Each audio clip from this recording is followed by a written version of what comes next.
Hai, Assalamualaikum warahmatullahi wabarakatuh. Alhamdulillahirrabbilalamin.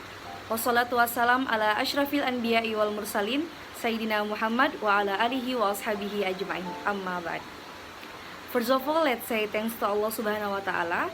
And salawat and salam never forget deliver for our Prophet Muhammad sallallahu alaihi wasallam. Well, how are you guys? Hope you fine wherever you are. Okay, now let me introduce our group. We are from group 1 and the member of our group are Tuti Tazkia Umar as a second speaker, Wiwi Satriani as a third speaker, Stiana Ika Huayuni as a fourth speaker, Tuturi Handayani as a fifth speaker, and me, Siti Kurni Aziz, as a moderator and the first speaker. So the topic of our presentation today is discourse analysis, and now I want to explain about the abstract. Now, the application of communicative language teaching today leads to the necessity of discourse analysis. This is due to the extent of a new assumption maintaining that the smallest units of language used is discourse. Discourse analysis covers too many points, one of which is cohesion analysis. Cohesion refers to semantic relations among elements of a text.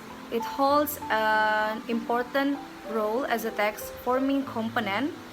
In this time, I want to present about two types of cohesion use. Frequency of occurrence in the aspect of occurrence frequency. The study investigates the occurrence frequency of each type of cohesion is different from one of another. And the second is lexical reiteration, refers to the most frequently used type of cohesion. Cohesive harmony explains how well cohesion serves its function as the foundation of coherence. Now, the degree of cohesive harmony can be optioned through the analysis of cohesive harmony. Okay, now I want to explain about the chapter 1. Introduction is descriptive discourse involves the use of language to paint a verbal picture, to convey information, and to describe objects, people, events, or scans. Now, it can be found in a variety of genres such as descriptive essay, scientific reports, travel writing, and creative writing, among others. Nah, cohesion is a fundamental aspect of descriptive discourse as it helps to create a smooth and coherent flow of information, making the description more informative and understandable to the reader or listener. So there are three problems. The first is what types of cohesion occur in the descriptive discourse written by English language learners. And the second is what is the frequency of occurrence of each type of cohesion in descriptive discourse written by the English language learners. And the third is what is the cohesive harmony of the descriptive discourse written by English language learners. Okay. The significance of the study. Nah, the goal of CLT comprises that the learners are able to use the target language in real communication. In other words, the learners expected to have communicative competence. The description about the cohesive harmony in the students' discourse may also serve theoretical benefits. Such a description will serve useful insight for other studies of cohesion. Okay, I will explain about chapter 2, review of related literature. The first subject is about discourse. What is discourse? Discourse is a coherently arranged, serious, and semantic treatment of the topic in spoken or writing language. Discourse and text are two closely related concepts in the field of linguistics and communication studies. While they are often used interchangeable, they have slightly different meaning and implications. Discourse refers to the use of language in social context, encompassing both written and spoken communication. It includes not only the word use but also the social, culture, and cognitive aspect of communication, such as the context, participants, power dynamic, and shared knowledge. Okay, the next is the classification of discourse. The first is descriptive discourse. These types explain about a particular place or person, and a descriptive discourse. There are two forms. The first is static form, and the second one, process description. The static description draw a verbal picture using words that appeal to the sense, while the process description tends to explain the various degrees or level of advancement involved in carrying out a task. The second is narrative discourse. A narrative discourse is that which in its description portrays casual related incidents. Here the occurred incidents are often arranged one after another in order of chronology. Narrative discourse, its typical form is often referred to as fiction. This is because it both provides highly detailed and structured conception. For example, is anecdote. Okay, the next is about cohesion. What is cohesion? Cohesion is concerned the way components in the text, namely the actual word that we usually hear or see, which are connected to each other in a sequence. These components depend on each other according to grammatical form and convention. Okay, we move to the classification of cohesion. The first is grammatical cohesive. Grammatical cohesive device help text hang together or be cohesive. This type of cohesion involves the use of grammatical device to create link between different parts of a text. Example of grammatical cohesive device include pronoun, for example, he, she, and it. Demonstrative, for example, this and that. And next, relative pronoun, for example, who and which. And the last one is conjunction, for example, and, but, and because. The second is lexical cohesion. Lexical cohesion refers to relationship among lexical items in a text and in particular among a content words. This type of cohesion involves the use of words or expressions that are related in meaning, create link between different parts of a text. For example of lexical devices include synonym, for example, car and vehicle. Antonym, for example, big and small. Hyponym, for example, dog and poodle. And hypernym, for example, fruit and apple. And the third is reference cohesion. Reference cohesion creating links between elements. Reference refers to system which introduce and track to identify of participants through text. This type of cohesion involves the use of reference word or expression to create link between different parts of a text. Example of reference cohesive devices include pronoun, for example, he, she, and it. Define article, for example, the. And the last one is demonstrative, for example, this or that. The next is ellipsis. Ellipsis is another cohesive device which can be improving the reader's understanding of a piece of writing. It happens when after a more specific mentioned word are missing out when the present need to be repeated. The last one is conjunction.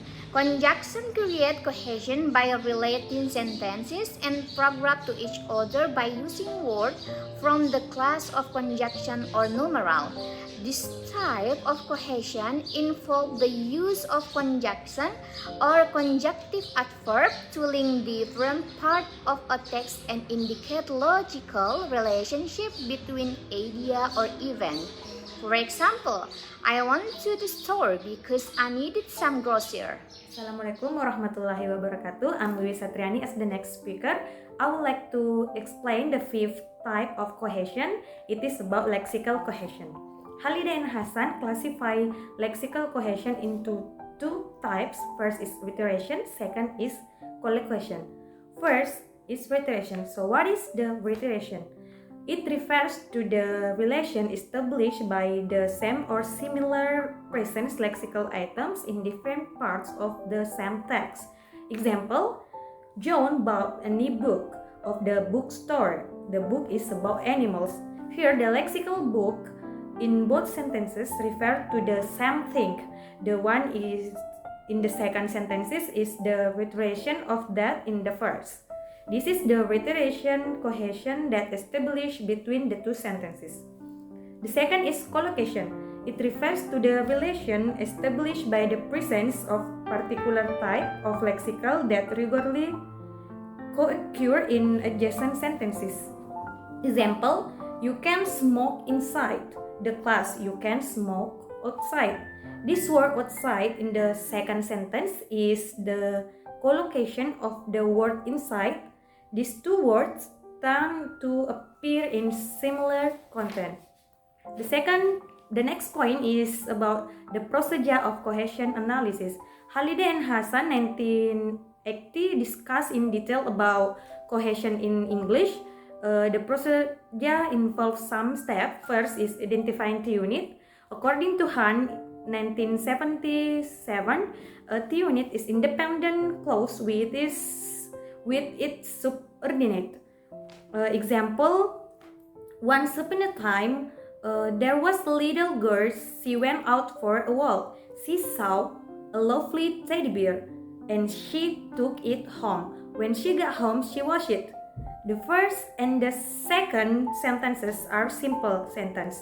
Therefore, it comprises on one T unit. And the fourth sentences is compound sentence, and the third is a complex sentence containing two independent clauses. Therefore, this sentence comprises two T units. The next point is about identifying semantic relation. Semantic relation can be found by identifying any type of cohesive device that appear in the text, the presence of reference, substitution, ellipsis, conjunction, lexical reiteration, or lexical collocation indicate the presence of semantic relation in the discourse. Based on the previous example, there are some semantic relation or cohesion in the text. Those are first is girl with she in the first sentence, and the third sentence, fourth, and the fifth sentence.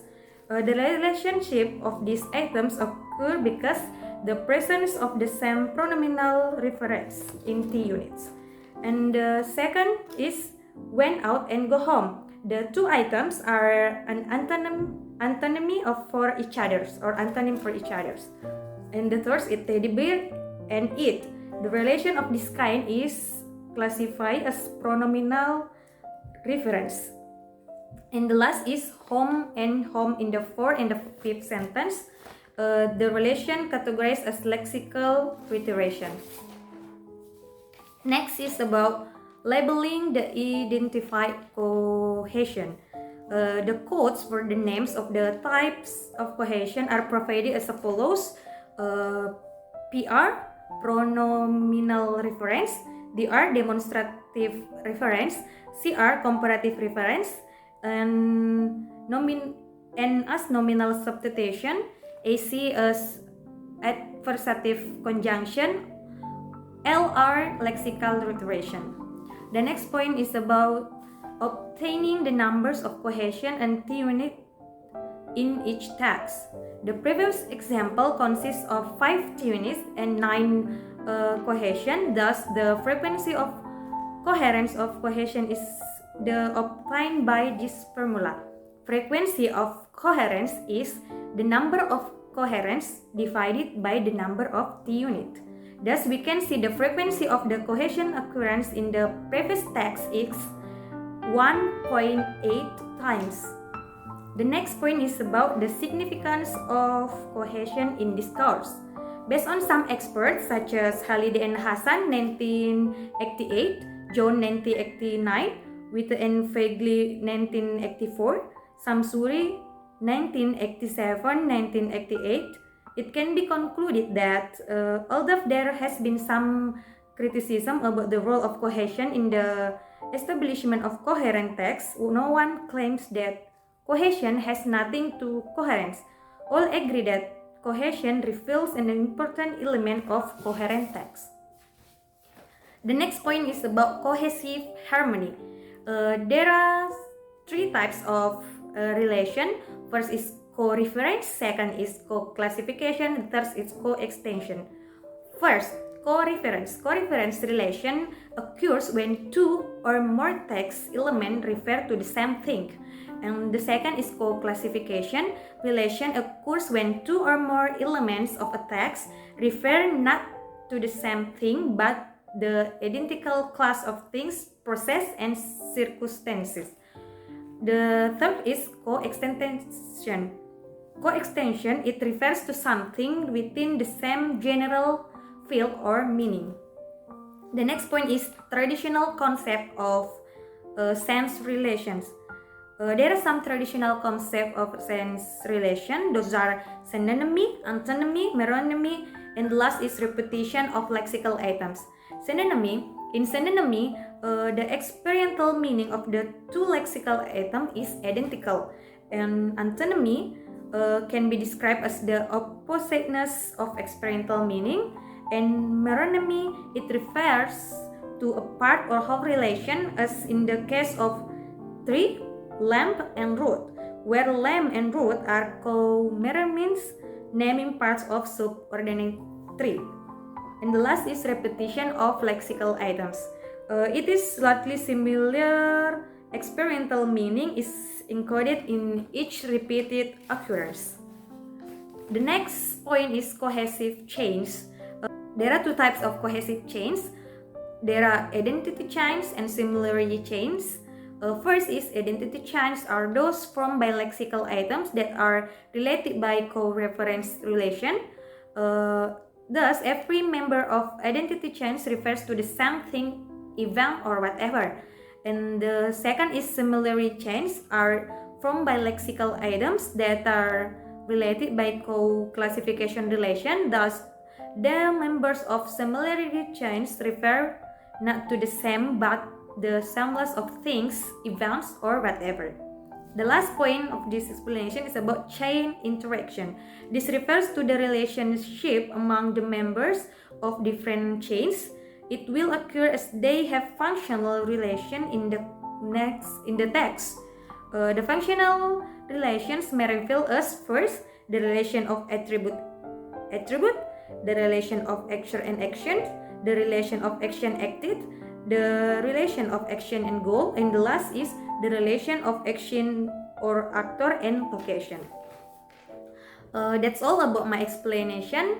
Thank you very much, and the next point will be explained by the next speaker. Thank you. Assalamualaikum warahmatullahi wabarakatuh. My name is Diana Ika Wahyuni, and on this part I'm going to talk about three things. First is about the token element, refers to the cohesive harmony analysis. Second is about the procedure of cohesive harmony analysis. And the third or the last, I'm going to explain the researchers of cohesion in learners discourse. Okay, now I'm going to move to the first part.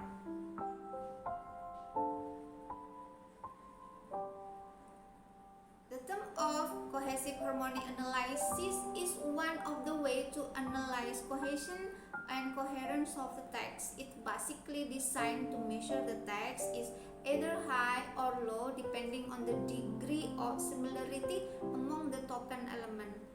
A According to this journal, the token of the text above refer to lexical item presented earlier. It is seen there that the text comprises 74 tokens. We name this figure as the number of total tokens.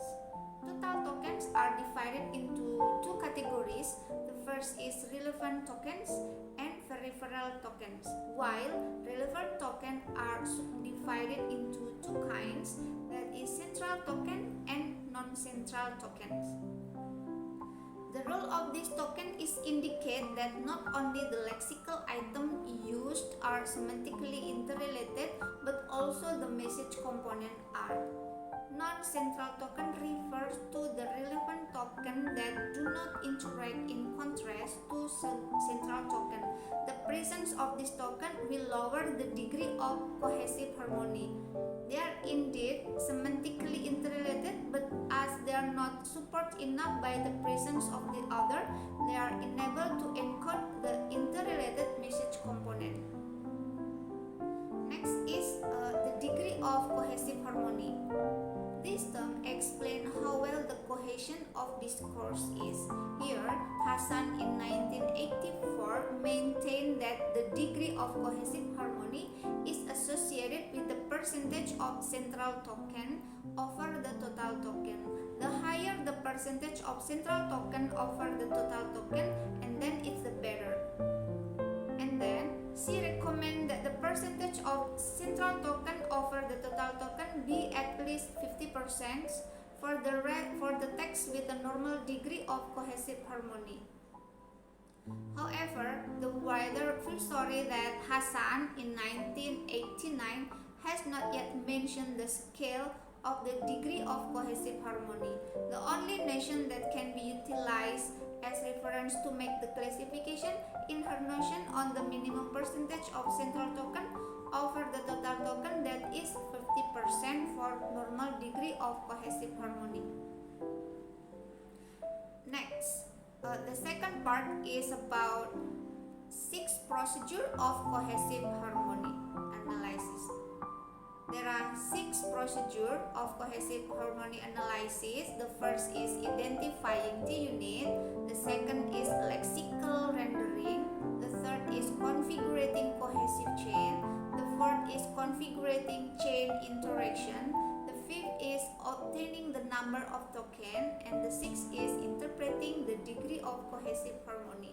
Okay, I'm going to explain it one by one. The first is identifying T-unit, like the process of cohesion analysis. The analysis of cohesive harmony also start from the T-unit identification. T-unit is an independent clause with its origin. Second is lexical rendering. The second step of cohesive harmony analysis is lexical rendering. This is conducted to identify the lexical or grammatical item that potentially relate one to another in the text. These items include noun, verbs, adjective, adverbs, and pronoun. Interpretation to grammatical item is necessary to clarify their relationship to other items. The next step is configuring cohesive chains. Having finished conducting lexical rendering, we come to the next step, that is configuring cohesive chain. As mentioned earlier, cohesive chain are of two types. The first is identity chain and the second is similarity chain. Identity chain is configured from the relationship of lexical item referring to the same thing, whereas similarity chain is configured from the relationship of co-classification and co-extension. The fourth step is configuring chain interaction. The next step is configuring chain interaction. As mentioned in early section, chain interaction occur when two or more members or particular chain relate to two or more members of other chains. The fifth step is obtaining the number of tokens. The next step of cohesive harmony analysis is obtaining the number of tokens. The term token here refers to lexical item obtained from lexical rendering finding the number of token is necessary to obtain the degree of cohesive harmony. The number of token necessary to find include the number of total token, the number of relevant token, and the third is the number of central token. And the sixth step is interpreting the degree of cohesive harmony. Referring to Hassan theory of cohesive harmony 1984 to 1989, the degree of cohesive harmony of a particular discourse is expressed by percentage of central token over the total token, as percent of the figure may range for 0.0 to 1.0. In this context, Hassan recommends that the percentage of central token over the total token for a coherent text be at least 50%. And now, the last section of the review of related literature is cohesion in learner discourse. Under this section, some previous findings about cohesion in learner language are presented. Some researchers abroad have tried to see the characteristic of cohesion in learner's language. Their findings, however, are limited to the description about the type of cohesion that constitute the learner discourse. None of them have come to the search of cohesive harmony. Here are some of them. The first is Crowhurst, 1981. Crowhurst conduct a study of cohesion in argumentative discourse written by school-level students. By this, he searched for the type of cohesion that constitute the student discourse. Referring to Halliday and Hassan classification of cohesion, he investigated that reiteration, specifically repetition of the same item, constitute the most frequent. Second is Kanner, 1984. These scholars are also attempt to explore the type of cohesion in ESL student writing. However, he doesn't specify the type of writing. His study yield in a finding maintain that lexical reiteration constitute the most frequent, whereas collocation constitute much less frequent. And the last is Neuner, 1987. Neuner conduct a study on cohesion in freshman essay. He also report that lexical cohesion, specifically that of repetition of the same item, appears the most frequent in the student essay. Substitution and ellipsis, on the other hand, appear very rarely. So I think that's all my explanation today. Thank you for your attention. Wassalamualaikum warahmatullahi wabarakatuh. Hi everybody, Tuturi Handayani is my name, and today I would like to explain my part about research methodology. Research methodology is in chapter 3. This chapter describes the following points such as research design, subject of the study, research instrument, data collection, and data analysis. Now we move to part 1, research design. This study employs a descriptive method of research known as a content analysis. Descriptive research, according to Sack and Moore, involve the collection of data for the purpose of describing existing conditions as accurately as possible. This type of research includes some specification, one of which is content analysis. Content analysis is concerned with the explanation of the status of some phenomenon at a particular time or its development over a period of time. One source of data that can be used in a content analysis is composition. As a content analysis, the present study endeavors to describe as accurately as possible the prevailing condition of the student's discourse.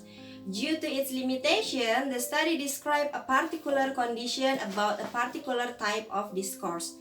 As I mentioned in chapter 1, the study deals only with the description about the states of cohesion in descriptive discourse, written by the students of English Department of FBPS, IKIP Ujung Pandang. As such, the study is concerned with the analysis of the states of cohesion in the student's discourse. It implies that the source of data is the student's composition. Referring back to the characteristic of descriptive research mentioned above, it is clear that the present study can be categorized as descriptive research, specifically as a content analysis. Part 3. Research instrument. The source of the required data is descriptive discourse written by the 6th semester students of English Education Department of IKIP Ujung Pandang. To elicit the data, therefore, a test composition functioning as the research instrument is prepared for them. In preparing the test, some criteria are decided to follow. The criteria include as follows are 1. The test requires the student to develop a short descriptive essay written in about 200 words.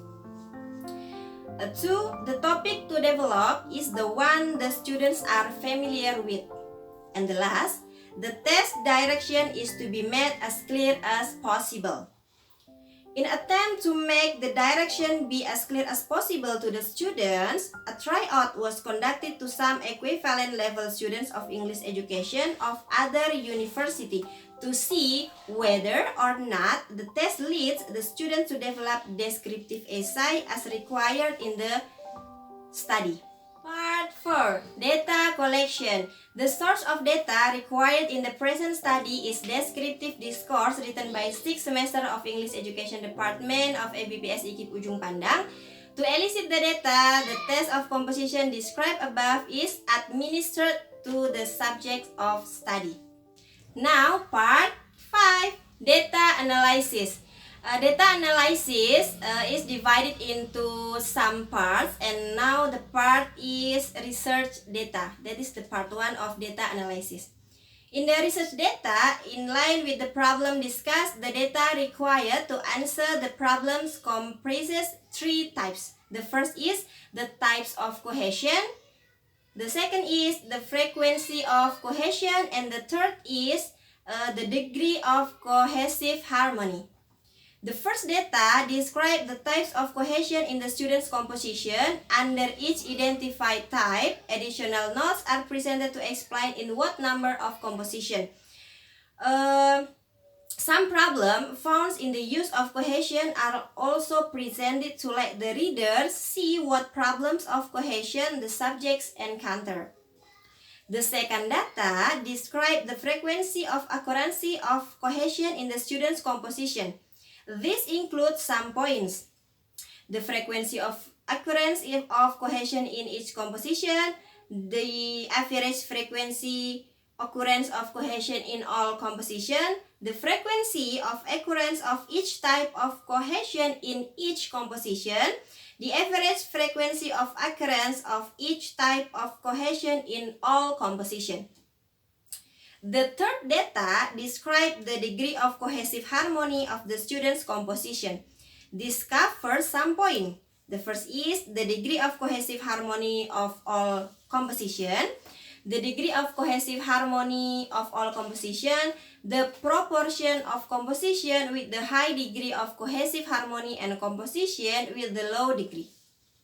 Now, the part of methods of analysis. The data analysis is conducted in reference to the theory of cohesion analysis and cohesive harmony analysis suggested by Halliday and Hassan. Cohesion analysis here are identifying T-units, identifying cohesion among T-units, labeling the identified cohesion, and obtaining the frequency of occurrence of cohesion. And the cohesive harmony analysis here are identifying T-units, lexical rendering, configuring cohesive chains, configuring chains interaction, and the last, obtaining the degree of cohesive harmony.